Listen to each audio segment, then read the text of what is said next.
Oh, this is cute. This year, I still think I'm a kid. What? I'm trying. 61 years old, and I'm doing front flip. Oh, we planted all these flowers. These are red bee balm. Here's a hummingbird. It brings the hummingbirds and the bees to it. And I love growing sunflowers. And I take those sunnies and I make sunflower sprouts from them. My name is Flowers Field, and I'm vegan since 1981, vegetarian 1972. And that was an interesting beginning because I was in summer camp. And someone, a camper, he took a fork and he put it in this round deli slab of this disgusting meat that we were going to eat. And it was a leg of lamb. And he put the fork in and he said, bah, bah. And then like a light went off in my head and my heart. And I realized it was somebody's leg. How could I do this? This is 1972, and I just stopped. I stopped eating meat. That same year, there was this movie that came out called Bless the Beast and the Children. So this is right after the summer of 72, it's September. And this movie was about these boys rescuing buffalo from being slaughtered.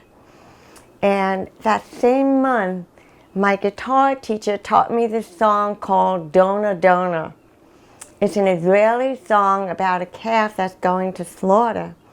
And the swallow is wondering why the calf can't be free like him, flying freely in the sky. So these were the reasons that I went vegetarian. And it wasn't until 1981, when I was 21, and I had finished college. And I went to visit my mother's sister, my Aunt Glory. And the story was that Glory had lupus 49 years ago, and she became a raw vegan. And she healed herself. So I went to visit her. She had no signs of lupus. The doctors were amazed. They said that she never had it in the first place, but she went through chemo. She went through some heavy stuff, and she couldn't go outside in the sun. And now there's no signs of lupus. So I was so excited to go see her. And at the time, she was living with her best friend, who was Heart Phoenix and the Phoenix family. So I had the extra joy of going out west to California and spending about 6 to 8 weeks with my aunt and her friend and the kids. And the Phoenix kids, they all taught me how to make burgers and how to make smoothies and how to make vegan food. And they were young at the time.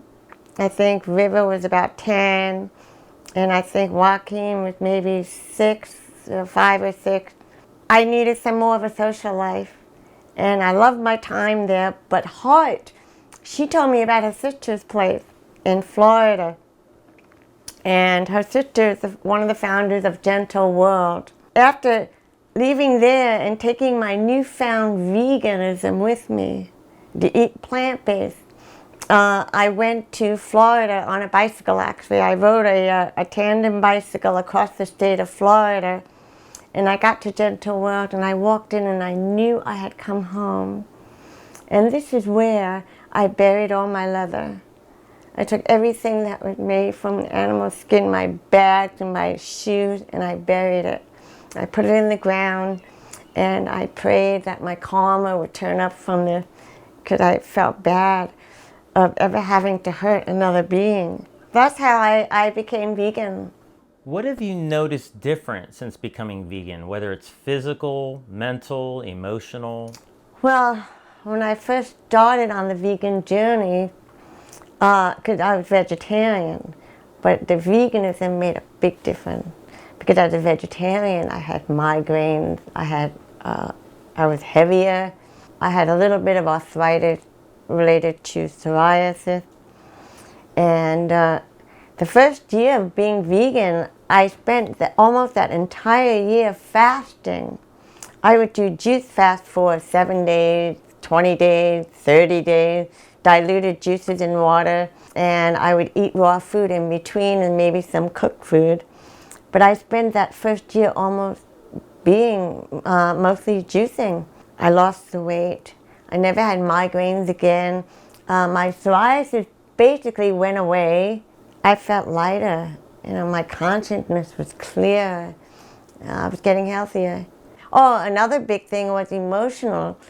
I had such an emotional feeling for life and for the animals, and it's grown through the years. It grows every year. I suppress the anger and I turn it into an emotional feeling when I think about all the things that they do to our animals, to the pigs and the chickens and the rabbits and the deer, and they're my family. I'm part of them, and it's just so heartbreaking knowing what humans do, and I don't understand why they don't get it.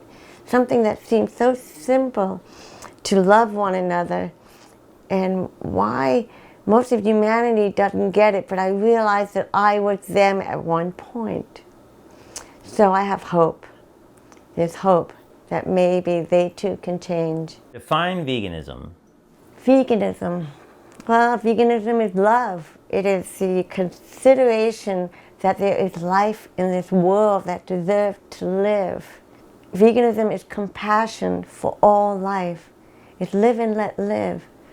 Every being on this planet deserves to live a life of freedom. Freedom from harm, freedom from fear. Veganism is to not wear, to not use, to not experiment, to not eat animals or any being for any reason. What are some common questions you get when people find out you're vegan? Truthfully, they actually move on to the next sentence. They kind of like skip over it. But some people do ask, what do you eat? Some people do want to know a little bit about it. But honestly, most people don't react that great to it, and they move on. Occasionally I get somebody that, oh, I'm vegan, or, oh, I'll eat that too.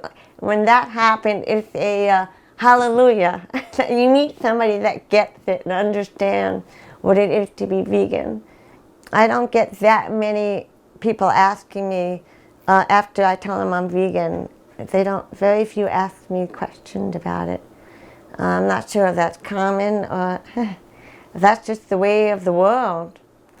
And I love being in a location where I'm with people that want to learn about veganism. Then they might ask, what do you eat? What do you have for breakfast? What do you eat instead of the hamburger or the hot dog? In a situation where people are expected to learn about veganism, then they will ask me questions. What are the most important reasons for you to be vegan now as opposed to when you went vegan originally? If there are any differences. Well, it's mostly for the animals. Some people don't like this, but it is a holocaust for the animals, because what they did to Jews and what they did to blacks is what we do to animals. So we experiment on them. We slaughter them, we eat them, we use them for food, for sport, for clothing. We make lampshades out of them, we make soaps out of them. The realization of all the things that animals are used for. I mean, the cow is used for everything but the moo. Every part of that cow is used. And that cow is like you and I. It's a mother that wants to raise her children and doesn't want anybody to take her babies away. You can hear the agonizing cries and the scream from the mother and the children when they separate them. And maybe I didn't realize that in the beginning. It was something I had to learn. And now, well, now it goes, what we do to the animals has affected us environmentally and spiritually and mentally. And now I know more that it's all about greed and the money. It's all about the money. And if we can get people off of their greed, and the corporations off of their greed, and what they think is the right thing to do and lead it to a plant-based economy instead of an animal ag economy. That would be a game changer for the planet. So it sounds like the most important reason for you to be vegan now To change the world. is to change the world. Veganism is the paradigm shift that will transform this planet to a kinder, more gentle place. How do you encourage others to be vegan? I do a variety of things. We've done cooking classes. I've helped publish and edit cookbooks. We've had seminars where people visit us and they stay for a week. And we invite them to live our vegan lifestyle. Oh, I've done things like we've opened restaurants. I've had my own restaurants. I've helped other restaurants create a vegan menu for their customers. The call for vegan food is rising and growing. So people want to know how to make vegan food. So I do like to teach people how to create what they have, like Denny's, for example. You take Denny's and the food that they have there and create it and make breakfast, lunch, and dinner so that they know how to serve a vegan meal to those that are asking for it. I've done things like I've helped farm animals reform movement. I've always looked for organizations that need help. Always Gentle World, Farm, the New York Coalition for Healthy School Food. And I have put some energy to these organizations, World Peace Yoga Jubilee, but I put energy into these organizations to help spread the word for veganism, to whatever I've done for them, for these organizations to improve their outreach. Most of all, I try to be an example, but try to be an inspiration so that others might want to be vegan themselves. Now, what are some of the things that you like to do on a given day? You were sharing with me you like to garden, you like to do yoga. There was some other things too. You want to talk about those things real quick that you like to do? Oh, I usually get up in the morning and it's cold in the winter, so I get right in the sun. And I warm up and I take either my phone or my computer and I catch up with things. My office is outside in the sunlight as much as possible. I catch up with emails and things that I'm doing for organizations, and then I get into my garden. And whether my garden be here on the Ichetucknee River or in the Adirondacks on 150 acres or in New Zealand on 454 acres or in Hawaii, I'm so lucky I've been able to experience all these different realities, beautiful realities. In Hawaii, I'm gardening there and doing my veganic gardening, and everywhere I go, I do my yoga. I like to keep fit and stretch. I was a gymnast. I've been rolling around, so to speak, since I was 3 years old. So I'm always flipping and spinning and doing stuff like that. And I love to swim, and I swim the Ichetucknee River, and I've been so blessed to be swimming with manatees and turtles and the occasional otter. The manatees are amazing. I mean, we went kayaking yesterday and we saw 3, and they were just hanging out with us while we were watching them, observing them from the kayak. Oh, I just pray that what they need, their food, grows, because they are a dying species, and I hope that turns around real quick. They're like the big cows in the river. They're amazing. Oh, I love to bike. I bike 4 or 5 times a week and walk. Oh, I love to, I'm hard of hearing. I've been hearing impaired since 1963 when I was 3 years old. What I like to do is I have these special headsets and I put them on and I listen to music and I sing. If I'm out of key, I might be, but I try to be in key, and I love to sing out loud. And I play piano, keyboard, and I read music and I play music. I love music. Yeah, I love life. I love making food and making raw trees. I eat pretty healthy. I don't eat any oil. I don't eat sugars. I also stay away from nightshades. I believe it's healthier for me. You know, there's so many things that I love to do just to get up in the morning. Every morning is a beautiful day.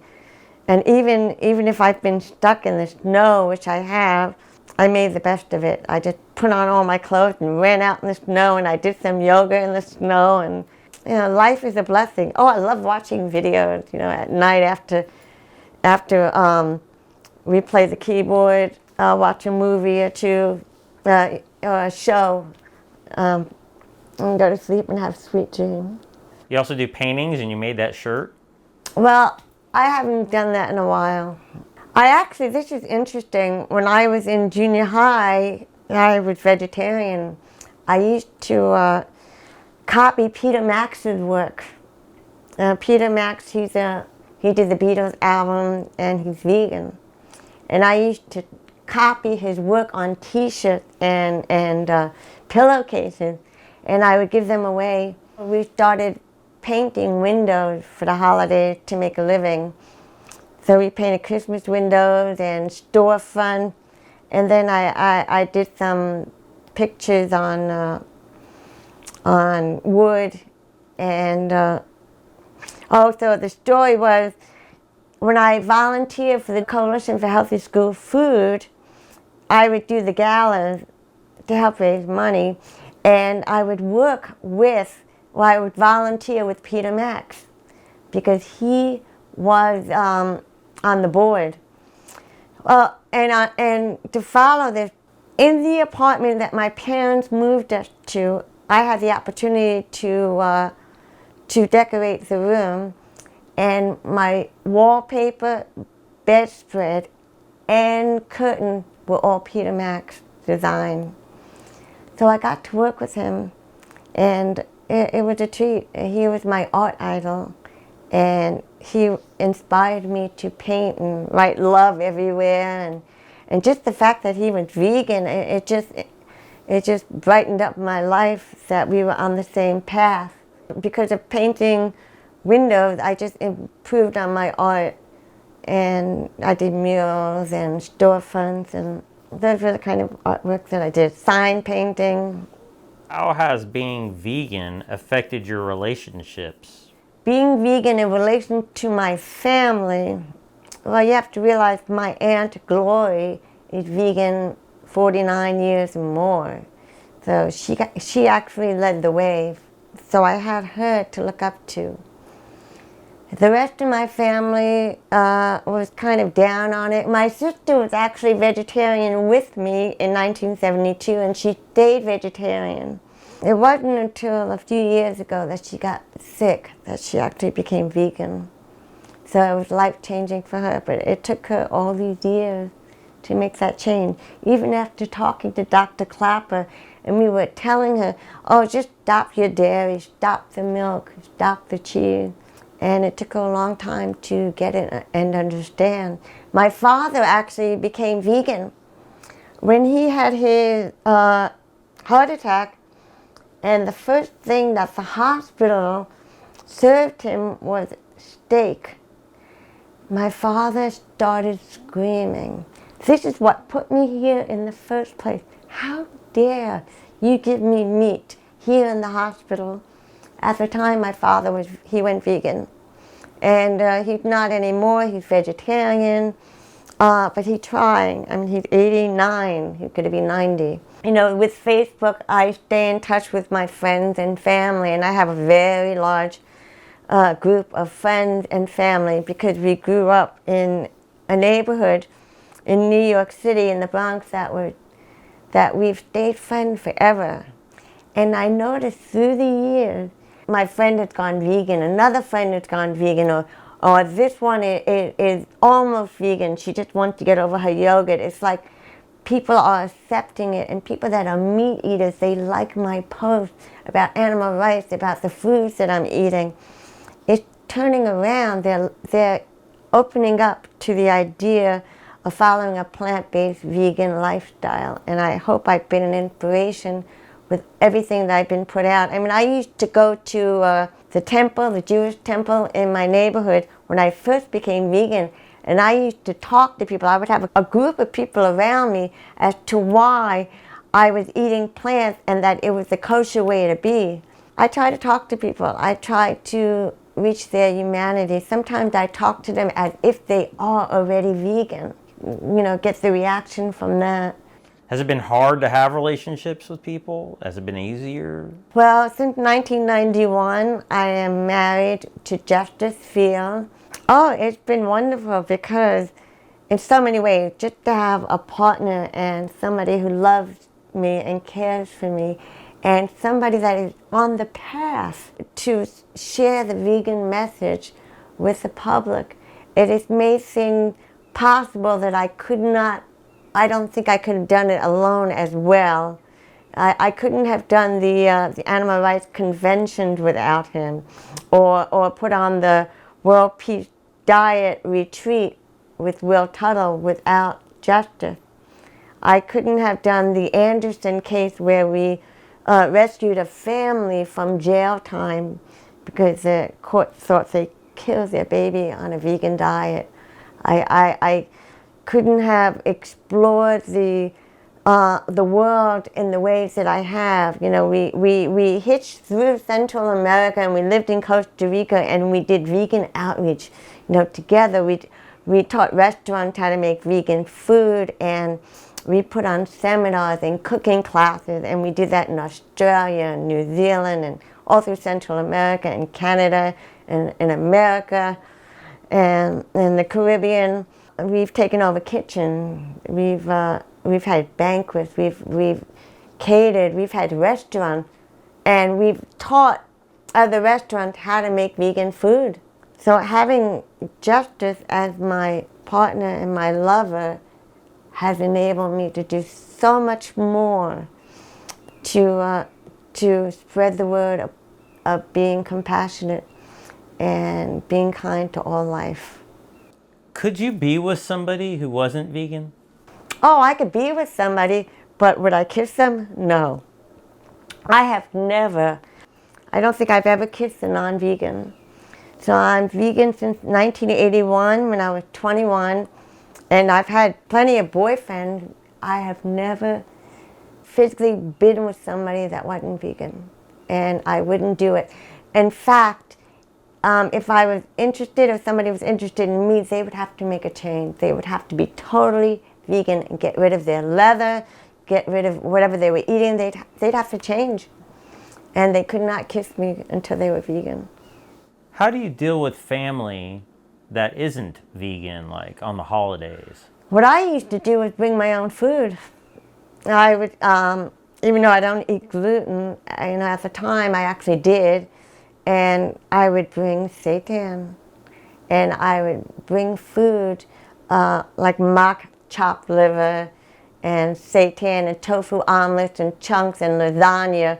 I would bring food with me, and they would eat most of it. They ate my food.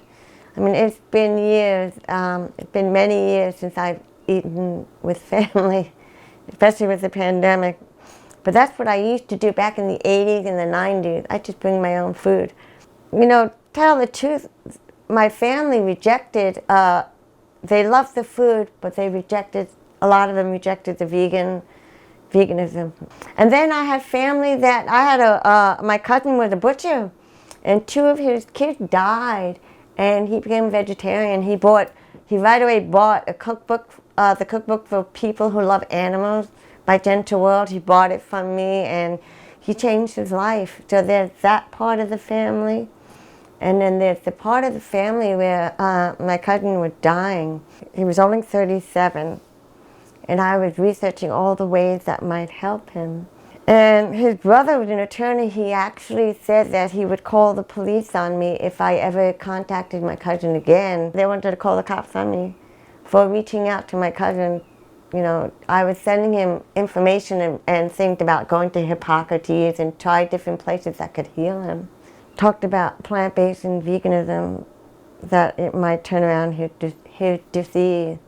So there was that I've been through. They shut me out. To this day, they do not connect with me. And my father agreed with me. He said, you have to do whatever you can.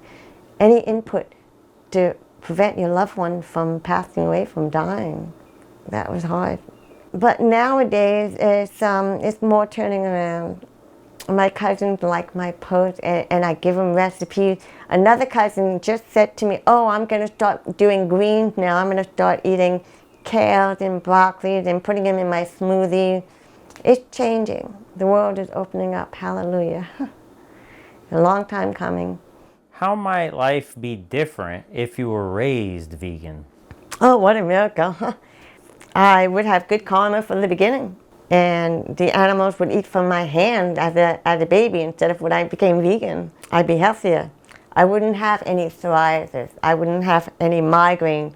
No animal fat on me. My consciousness would be that much clearer and raised. My heart would be pure from a younger age. Maybe I'd be running and doing yoga better than I'm doing it now. I'd be healthier, happier. I mean, if the whole world were vegan, oh my God, what a miracle that would be. We could trust everybody on the planet. Everybody would be a trusted friend, every being. We'd have fruit trees everywhere and gardens. We'd grow veganically. We would use everything made from vegan as opposed to using dead animals. The organic industry uses blood and bone from dead animals. And if it was a vegan world, it would be so different. We would use spirulina and compost and only organic, veganic fertilizers to help our plants grow. It would be a different world. Do you have any regrets? Do I have any regrets? Yes. Not going vegan sooner. I wish, my Aunt Gloria used to say to me, she's 15 years older than me, and she used to tell me that she should have been my mother. I wish she was, because she was vegan 49, maybe even 55 years ago. I'm not exactly sure how long ago, but I'm 61, going to be 62 in a few weeks, and I would have been that much further in the game had she been there with me and been my mother. And yeah, not going vegan sooner. What are some of the mistakes you've made being a vegan? A big mistake I've made is I'm not the most eloquent when it comes to speaking. So maybe I pushed people away. I might have been too judgmental. The art of speaking to somebody that is not vegan is something I need to learn better. I regret not being a public speaker and trying to change the population. I regret not being able to change the world quicker and faster. Somebody in Costa Rica, they once served soup and they said that it was all vegan, and they lied. I did drink that cup it was a cup, and it had something in it that just wasn't vegan. Yeah, that was a mistake. One time somebody gave me a cookie and I took a bite of it and I said, "This is honey," and I put it down. I mean, that was not a mistake in that I tasted it right away, and they should have told me. I'm a real radical, and I have pushed people away in my speaking and telling them about veganism and to practice doing no harm. I mean, they're all stuck in their ways of they're used to eating cows and pigs and chickens, and I have pushed their button. Oh, I'm a button pusher. My husband is more eloquent. He knows how to talk to people without pushing them away, and I'm a little upfront, and I get in their face sometimes. I'm getting better. I used to be worse years ago. I was much more radical. Yeah, I make mistakes, and I push people away, and I wish I didn't. I wish I knew how to embrace them and welcome them into the vegan movement without scaring them. You shine a light on things that people would rather hide, and they turn away from the light. You tell them the truth, and even if I said it in a judgmental way, if you tell them the truth, humans are human, and they will turn away from the truth. I mean, I don't yell at them or anything. I don't do any of that, but it does push people away. Why didn't you go vegan sooner? Maybe because I didn't really know about it. I remember a woman in summer camp, and she made fun of us. I mean, we're about 14, 15. She made fun of us for wearing leather. You know, why we were wearing leather, and it kind of went in and then out. I wasn't conscious of it. It didn't really reach me. I wasn't conscious. That's why I didn't go vegan sooner. The light switch didn't go on until I realized at 21 I had to bury my leather, that the cheese was part of the meat industry. I didn't see that until I was 21, that eating cheese and drinking milk. I didn't know that drinking milk was blood and pus from a cow that, you know, we put upon them because we give them mastitis and all the things that we do to them. We force rape them and we stick our hands up their vagina to impregnate them. I didn't know these things until I was 21. Once I knew all the atrocities and all the damage and all the cruelties that we were actually doing to them, then I stopped. That was it. I stopped. I didn't realize that that glass of milk was not Betsy the cow that you just milk and there it comes out. It wasn't until I was 21 that I learned what was going on with the cow and what they were really doing. And that's why it took me so long to get it. I wish I got it sooner. Prior to going vegan, did you ever think, there's no way I can go vegan? I actually didn't know the word vegan until I was 21. That word did not enter my consciousness until I was 21. And once it did, that was it. That was it. Do you ever worry about any specific nutrients? I don't know if the term worry is right, but as you can see by my green smoothies, I take all kinds of food supplements. It's not worry so much as that I want to be healthy, you know, so I take all these things. I take the Bacopa so I don't get dementia, or rosemary. You know, I take B12 because we are told that the B12 is lacking because of what we've done to the soil on the planet. Not so much worry, but I would like to be as healthy as I can and free of suffering so that I can continue to do the work that I'm doing, to live and to play free of suffering. As much as I want the animal to be free of suffering, I also want to be free of suffering. All right. So what supplements do you take? B12, I take that all the time. I mean, you know, like twice a week. Actually, well, they're all food supplements. Rosemary, Bacopa, basil, oregano, bilberry, fenugreek. My sprouts, I make fenugreek sprouts, and all my sprouts are my supplements, I guess. You know, they're food supplements. Sunflower, chia, alfalfa sprouts, radish sprouts, broccoli sprouts. I try to keep broccoli sprouts going. I do take rose hips, which is a vitamin C, and chlorella. When I wake up in the morning, the first thing I do is drink water, and I take neem on an empty stomach. Supposed to be good for my skin because I have psoriasis, so I want to keep it at bay as much as possible. And then after that, I do chlorella, which should also be on an empty stomach to rid my body of heavy metal. Once in a while, I take a little bit of magnesium, and I don't take that many supplements per se, except for food grade ones. Chia, hemp, flax. Did you acquire any ailments after going vegan? Well, besides injuring myself, you know, because I'm active, I've had a frozen shoulder, and they told me I would never be able to unfreeze it again. They were wrong. You know, I can reach up, and I touch both my fingers on both sides, and it, you know, it is totally unfrozen. I can do back bend, forward bend. They were wrong about that. I did have one other ailment. They did think that I had cancer at one time. They did go in 2017, and they removed a fallopian tube and an ovary, one ovary. And they were pretty sure that I had cancer. It was my age, and they wanted to remove my uterus. I said no. I actually didn't want anything removed, but I was in shock. I couldn't believe I had cancer. I was like, what the hell is going on here? Well, after they removed those things and they kept the uterus in, they found no signs of cancer. There were none. So I don't know if it was an ailment, but they said maybe it was an old egg that dropped and just never nothing. It just sat there and got bigger, but there was no cancer. I was free of it. For years, several years, they told me I had the beginnings of cataracts. Oh, like cataracts. Everybody gets cataracts.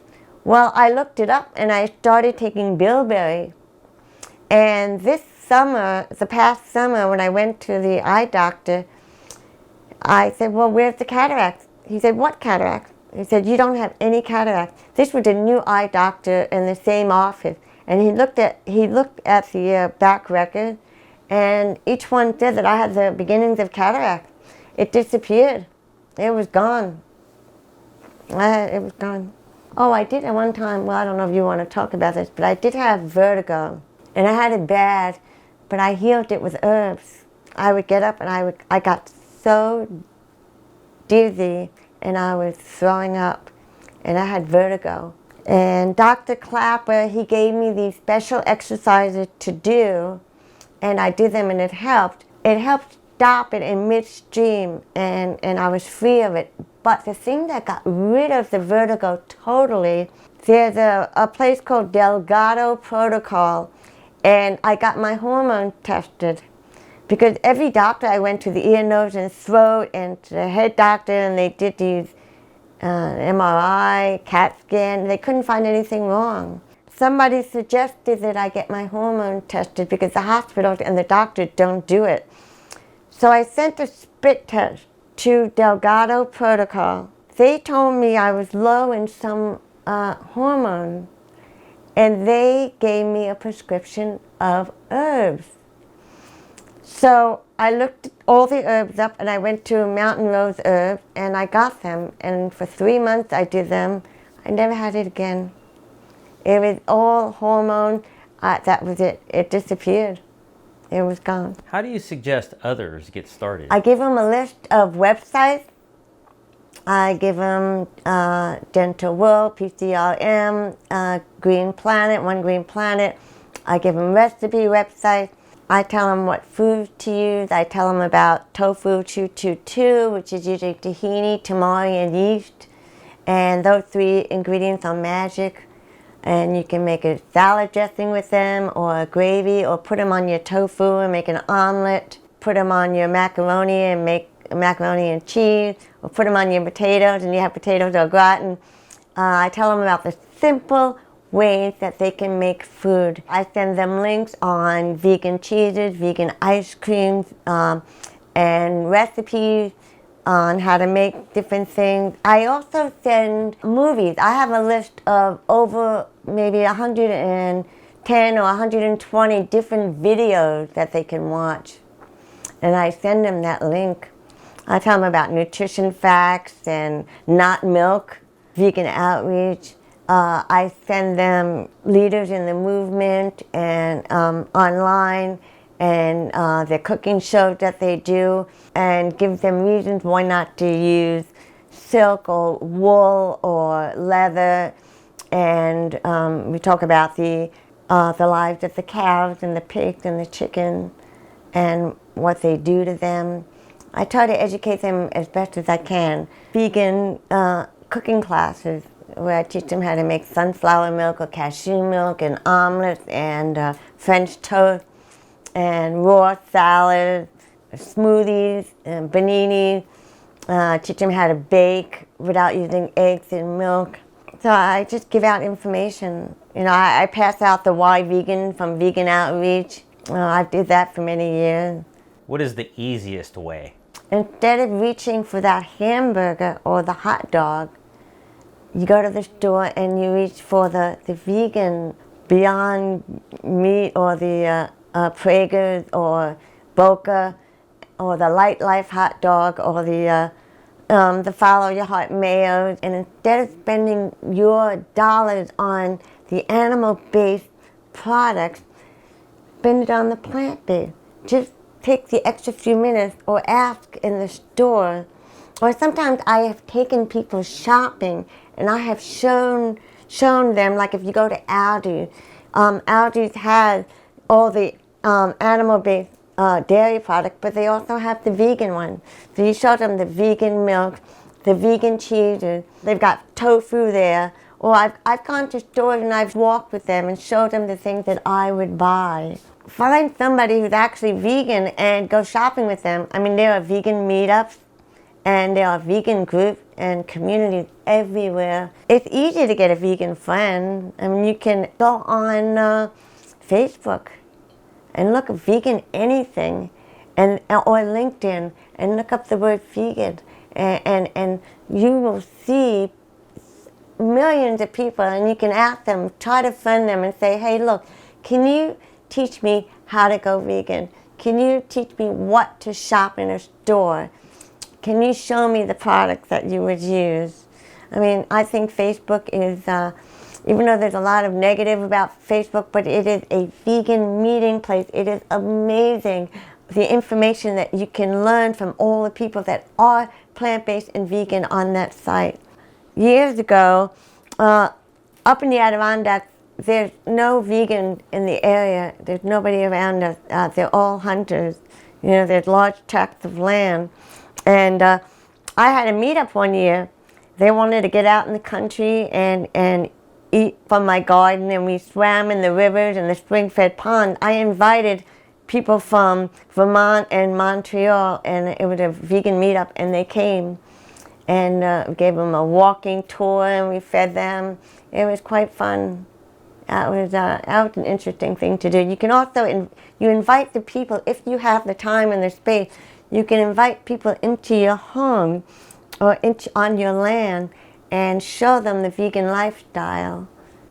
Every town, like if you go on Facebook, we have vegans of Gainesville, vegans of South Florida, vegans of Northern New York, there's vegans of Southern California. Everywhere you live, there's a group on Facebook for vegan. I'm in those groups. Vegans of Alaska, vegans of Seattle, Portland, vegans of India, Israel. I belong to all of those groups, and they all have great information. There's whole food plant-based groups. You can look up vegan recipes. Just Google the word vegan recipes. It's endless, all the recipes you need. Oh, I need to make a vegan cheese. I need to make a vegan lasagna. Google just comes up with endless ways to make all these different foods. And if you don't have internet, go to the library and watch it. And there are vegan DVDs at almost every library. I know because I used to, at my library up in the Adirondacks, every DVD there that has to do with plant-based and vegan, I have asked them to please buy them, and there's a whole section of all the vegan DVDs that people can take out there. Some books too, but mostly DVDs. Like this library here, they have some, but the library up north, they had enough money that whatever I told her, the woman that ran it, I said, please, order Dr. Greger's this, order Ethelson, his son, the fireman. They ordered them all. They were just really good at that. Why do you think some people quit veganism, and how can they prevent those reasons? I'm not sure why. They repudiated vegan. Maybe they weren't vegan in the beginning. I don't know why they stopped. I don't know. Why do they stop caring about the animal?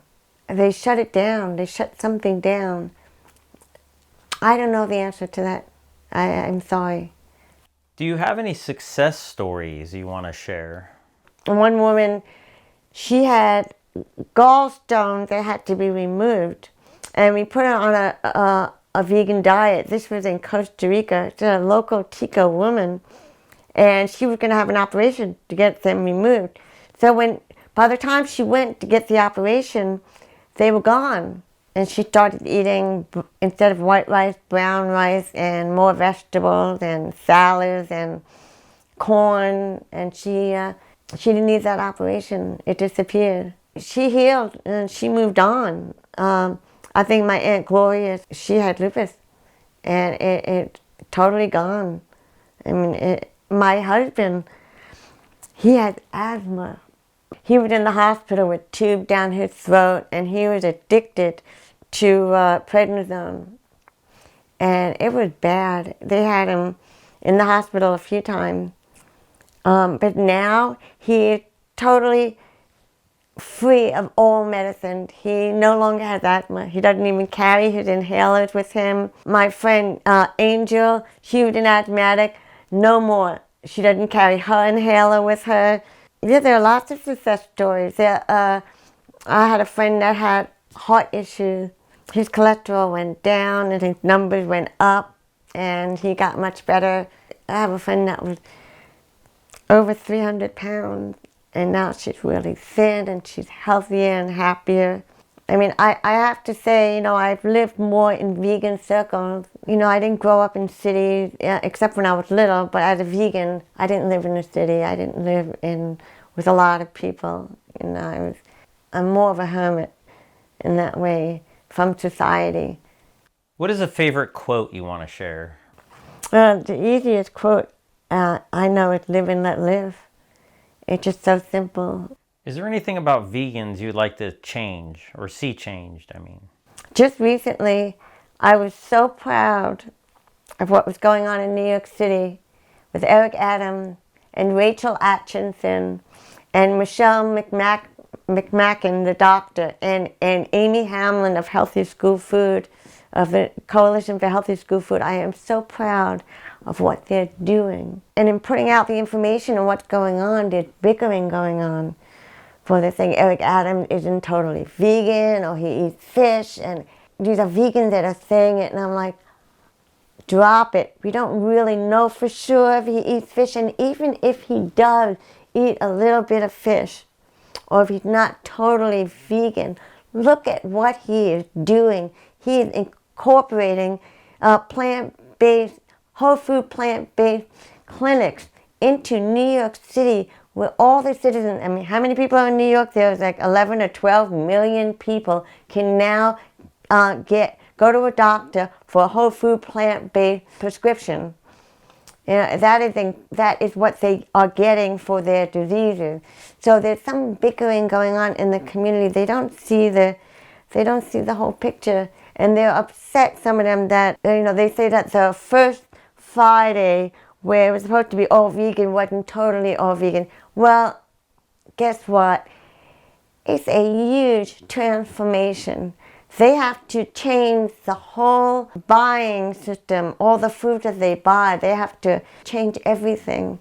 They have to get the milks out and bring in the soy milk and the rice milks, and where they're going to source their vegetables from. It is a dramatic overhaul of government and of buying that it takes time, and it's getting there. We already have clinics. I'm surprised they didn't mention Montefiore, because Montefiore with Dr. Robert Ostfeld, he has a plant-based, he teaches his patients to go plant-based in that part of New York City. But anyways, and he's vegan, and I'm surprised that he didn't incorporate his thing into the whole New York system. But I don't like the bickering that's going on. We have to be grateful for where we are at now. We've come from so far, we've come from so far. And even the cell meat, I would never eat. At least I say that now, I would never, ever, I don't think I could ever eat the cell meat. I don't want to eat it. It's an animal product. But I support it because it saves the lives of so many animals. It gets rid of the blood and the pus and the killing and the slaughtering. It's just a cell from one cow or two cows. And I think we have to support it. And all those vegans that have cats, that is mind-boggling to me. How can you be, it always bothered me, how can one be a vegan and yet have cats and feed them the waste, the bottom line of the animal industry? I could never understand that. And with the cell meat, that can change. That can change, and I would feel better about it, and the animals would feel better. If they have cell meat cat food, then I would feel better about vegans having cats. But that does bother me about vegan, that they want to, I'm all into rescuing animals, but if I have a cat, I'm going to feed it vegan cat food. And it can be done. Some people say it's impossible, but I've seen it done. And my friend, he's raised 5 cats. vegan, and you make sure they don't hunt, and you can do it. Yeah, those are some of the things about the vegan that could be made better. And I'm sure there are things about me, maybe my judgmentalness and whatever that could be made better. I love that vegan go in and rescue animals. That is like brave beyond belief. It's amazing. I'm not fond of any violence that goes in with it. It's just a personal belief, personal feeling. I'm not fond of if you want to break in and rescue the animals, that's one thing, but it just scares people, the burning down of buildings or destruction of anything.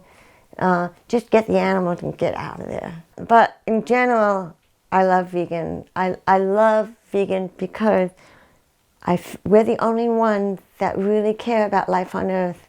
And some vegans disagree with me, and they say, well, that's not true. And I say, well, vegans are the only ones that care about life, because a non-vegan, they care about their family, but they don't care about Bessie the cow. They don't care about the chicken that's going to be slaughtered. They don't care about the pig, Promise the pig, that's a dear friend of mine. They don't care about the animals. They don't care about life on Earth. So I did have a vegan get upset with me when I said that a vegan are the only ones that really care about life on Earth. I definitely disagreed with him on that, when he thought that was not true. Do you think we'll ever see a vegan world, and how could we get there? Well, I have to say things are really changing rapidly now. Will we ever see a vegan world? I hope so.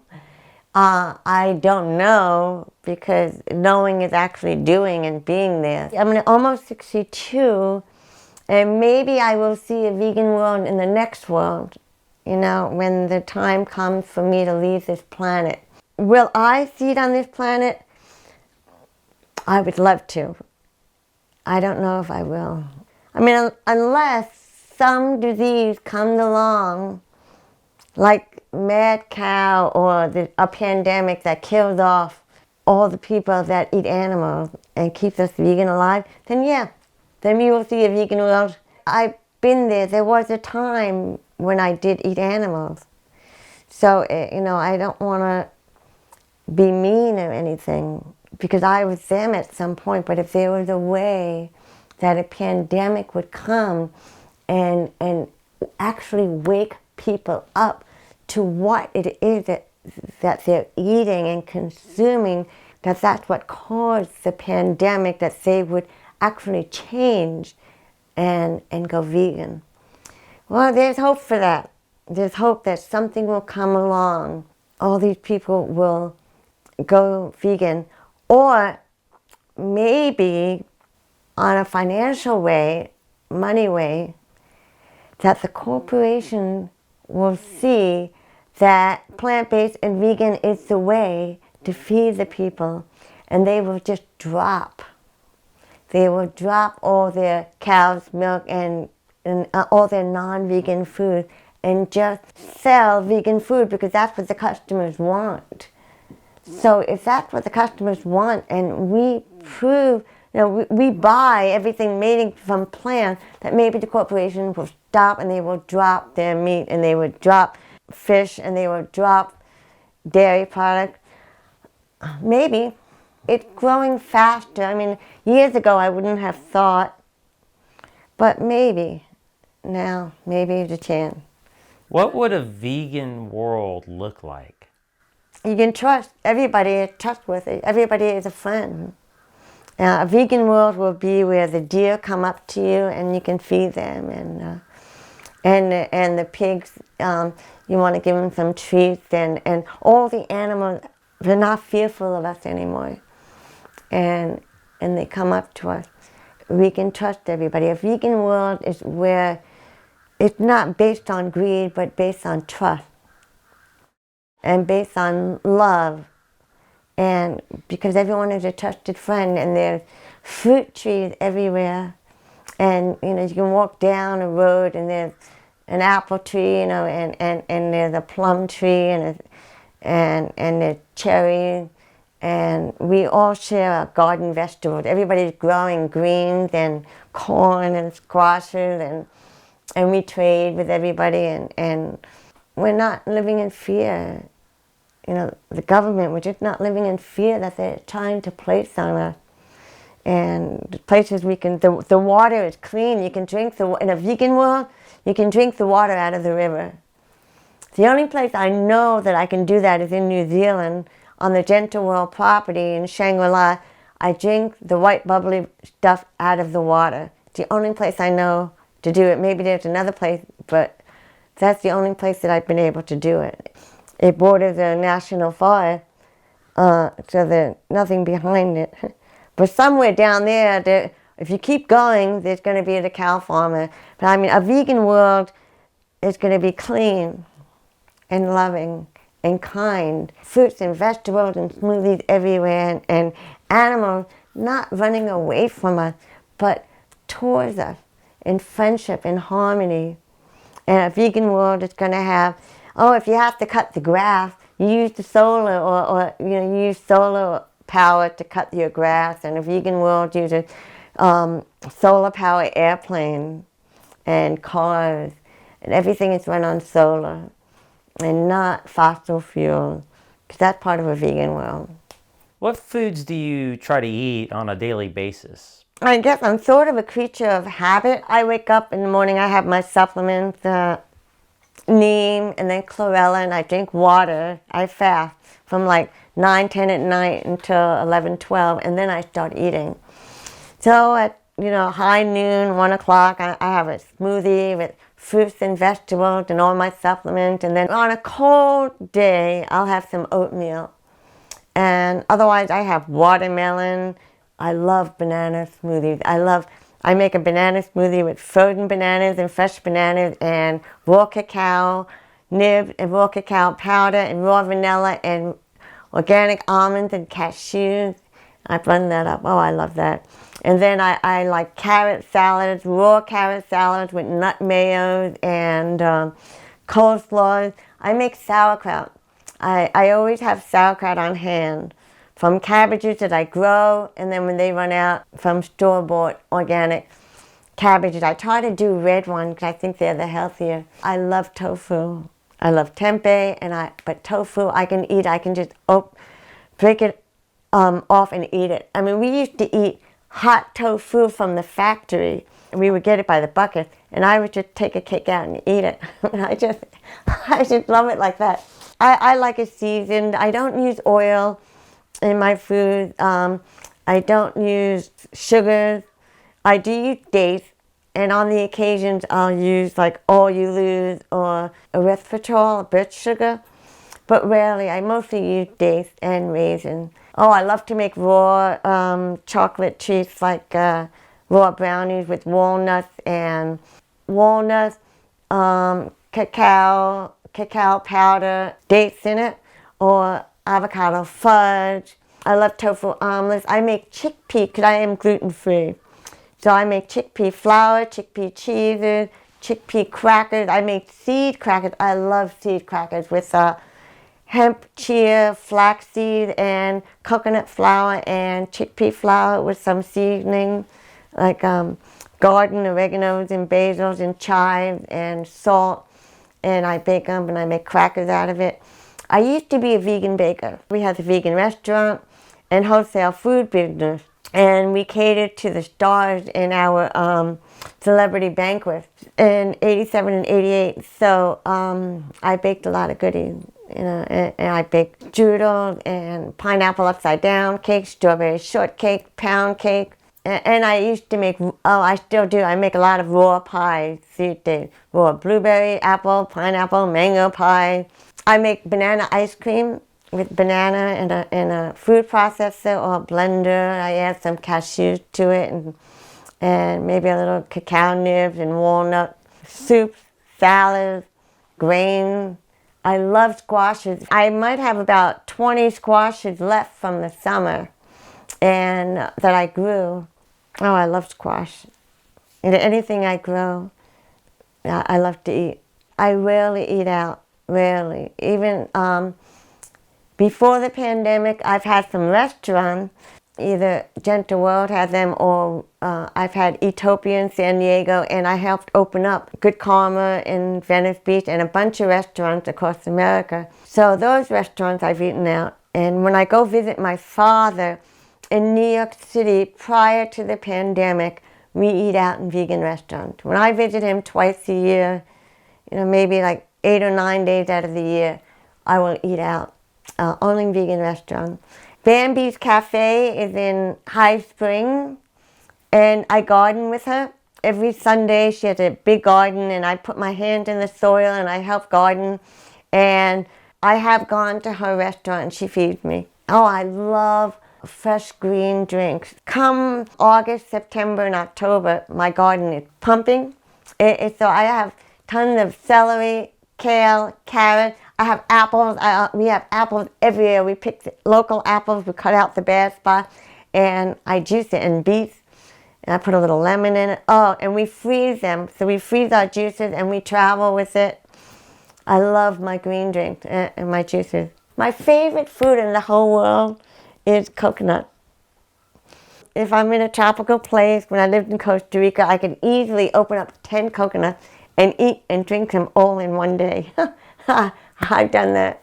I used to eat an entire watermelon in a day, and now I just eat slices because there's so much other stuff I like to eat. I make my own cheeses. I make my own cashew, almond cheeses, nut cheeses. I make my own mayos out of nuts and seeds. Yeah, I like to do more wholesome food after buying in the store. It's more my way of eating. I try to put a mushroom in a steam or a soup. I don't eat them raw anymore. I used to years ago. I've heard it's not good. So I eat mushrooms. Beans. Thank God my husband loves black beans. So we eat black beans a lot. I eat lentils. I love orange lentils. They cook in 20 minutes. I sprout them all too. I sprout lentils. I sprout buckwheat. I sprout mung beans, sunflowers, quinoa. And I eat the sprouts, and I make dishes with them. Oh, I love grains. Buckwheat is one of my favorite. I love to cook buckwheat and eat it raw and cooked. And I make tortillas with buckwheat. I take buckwheat and lentils. I soak them and then blend them, and I pour them in a non-stick, hopefully healthy non-stick pan. I make tortillas with them. I love doing that. Quinoa, millet, rice. Oh, I do like noodles, because where I live in New York is 150 acres. I'm not the owner, I'm the gardener. And the owner, she is Lotus Foods Rice. She's the CEO. So I love her ramen noodles and her black rice and pink rices, and all the ramen noodles are just incredible. And yeah, we eat pasta here and there. And once in a rare while, on a really cold day, I'll turn the oven on and we'll have a diet pizza. It's gluten-free. That's like my bottom line eating. Or if I eat out with my father, that's my bottom line. Prior to the pandemic, his favorite restaurant is Buddha Bodai on Mulberry Street. And it's all fried Chinese food, but it's his favorite place, and they treat him so good. They give him extra soup, extra noodles. They just love my father. With the pandemic, and because he's 89, what I do is I actually have somebody buy the food for me, and they deliver it to his home. I pay them to deliver it, and he gets to eat Buddha Bodai food. That's like the worst of the vegan foods that I eat. I'm a pretty good eater, I think. I love munching on a carrot, or I like sweet potatoes. I love sweet potatoes and squash, and sometimes I grate them raw and I eat them raw, but mostly I steam them. I love beet salad, tofu omelet, tofu chung, tofu with zucchini. Oh, my garden, I have so much zucchini. I make zucchini hummus, zucchini soup, zucchini fritters, baked zucchinis. I also make zucchini chips that I can eat when the summer is over. I eat zucchini chips. A spiralized zucchini. Oh, I have a spiralizer. It's going a hair spiralizer. I have spiralized zucchini almost every day in the summer. Nuts. I love nuts. I used to eat a lot of nut butter. These days I don't, except for tahini. I do like raw tahini. I have some regular tahini. And I use mostly sesame seeds to make salad dressings with. I stopped buying all the nut butter and I eat whole nut now. Whole almond, pecan, raw pistachio, raw Brazil nuts. I make sure I get 2 Brazil nuts every day. And I make sure I get 2 heaping tablespoons of pumpkin seeds every day to get all the minerals and vitamins that you can get out of them. I used to make mayo out of Brazil nuts, and then I learned that it was too much and it could be toxic. So now I just use 2 Brazil nuts a day, occasionally 3 because I like them.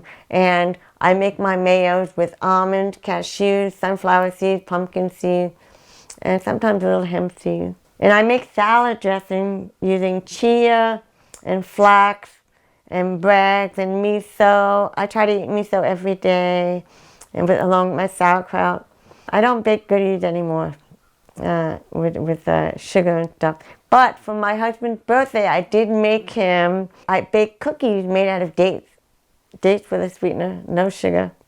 My husband likes to try new vegan products that come out, and I will try them. I will try Sophie's Kitchen. Eugene Wang is a friend of mine, and he is creating algae as a new future of food. And I am happy to promote. He used to own Sophie's Kitchen. That was his product. He created it. And I was happy to try them and happy to promote them because they're plant-based and they're vegan and they were gluten-free. Would you ever eat lab-grown meat? I never want to eat anything from an animal. Never, because it's still part of another being. You know, I have no desire to eat anybody at all. So I don't want to eat the cell meat. I'm happy to promote it. I would love for all the people to eat it, you know, and stop with the factory farming and stop with the blood and the guts and the killing and the slaughtering. I mean, geez, that's the way to go. If humans can't eat plant and they have to have their cell meat, then so be it. And I will promote it, but I would never eat it. No, I wouldn't eat it. What do you think about these like alternative meats like Beyond, Impossible? Do you ever crave those? Do you eat those? Or what are your thoughts about those? I'm grateful and thankful that they are here because people can buy them and eat them. My husband goes through phases. Occasionally he'll get some Prager's or the gluten-free one. I don't eat them. I just don't. I have no desire. I mean, he'll tell you that I never eat the burgers. Maybe once I tried a Boca. I have tried a Prager once or twice. I have no desire for them. I just don't eat them. I do eat my own burgers. I make raw burgers sometimes out of sunflower seeds and beets, onions, and assorted vegetables, or buckwheat beets with buckwheat grains and assorted vegetables, and it's like a raw burger. And I've made grain burgers with all the leftovers we have in the house, and I'll put it together with egg replacer or tahini or tofu. I will eat that, but I do not eat the Impossible Burger. I don't think I've ever eaten that. The one time I had, I think, Beyond Burger it is. I think a friend of mine took me out to eat to a burger place, and that was the first and only time I had ever tried the Beyond Burger one. That was it. It was somewhere in Manhattan, because when I visit my father, during the evenings, I would get together with old and new vegan friends, and we'd always go out to eat. But he wanted to take me to this place, so I went. I'm not a burger person, unless it's a whole food burger that I make myself. But I never order a burger. I just, not on my plate, and never had been on my plate in 41 years. I'm just not that kind of person. And I think my husband eats them. He'll get a package of Prager's like once every 2 or 3 or 4 months, or he'll go months without having them. But that's his thing. I mean, as far as processed, we did try something this week that I don't usually do, but Aldi's has a vegan enchilada thing. It's all corn and vegetables. And that was, and we bought it and we liked it. It was good. I was glad they had it. I'm grateful for these burgers. Anything to get the people off eating meat. Is eating vegan expensive? I don't know, really, because I've been vegan 41 years. So I don't know what the cost of eggs and milk, I don't know. I really don't know if it's more, because I just go straight for the produce department and tofu and the tempeh and the nuts and the seeds. And you know, my husband goes for the container. He'll go for the soy milks and the rice milks. And I don't even eat those. He eats them. I don't. I make my own milks out of nuts and seeds. I tell you, I don't know if it's more expensive, but I think the way I look at it is from a system point of view.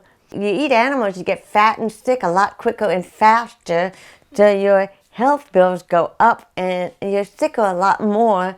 So it sounds like when you are not vegan, it is more expensive. There's more of a cost on your life and your health expenses go up. And you know, this is something too. My mother, when she was dying, in the last 6 months, it cost over $250,000. I mean, her insurance paid for it, but geez, that's very expensive because she was suffering. She was suffering for most of her life. She was not like her sister who cured her lupus. She went the other way, and my mother had everything wrong with her, everything. And she was always going to the doctor. To me, that's more expensive than eating a plant-based diet. You know, and it's more expensive because your health is getting, she was always sick. You know, she always, you know, had heart disease, diabetes, she had no hair on her head, high blood pressure, she had it all. I mean, that is more expensive than eating plants. And also, I grow a lot of my own food. See, a lot of people can't grow things, but you can. If you have a little apartment, you can grow your sprouts. You can have a little growing thing where you can grow some lettuce. I mean, you can create it if you want to make it cheaper. And you can shop at Aldi's. You know, you want to save some money. Aldi has so many organic and vegan foods for those that want to do it on the less expensive way of doing it.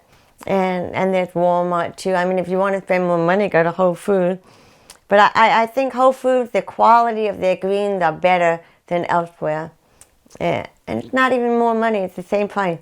It's like $1.49 or $2 for a thing of kale. There's no way. Eating animals is way more expensive. No comparison. How much of your diet is raw? Oh, I would say about 75. I mean, it used to be like 98, 99 for many years. From about 1981 when I was fasting till about 2010, I was mostly raw. Mostly.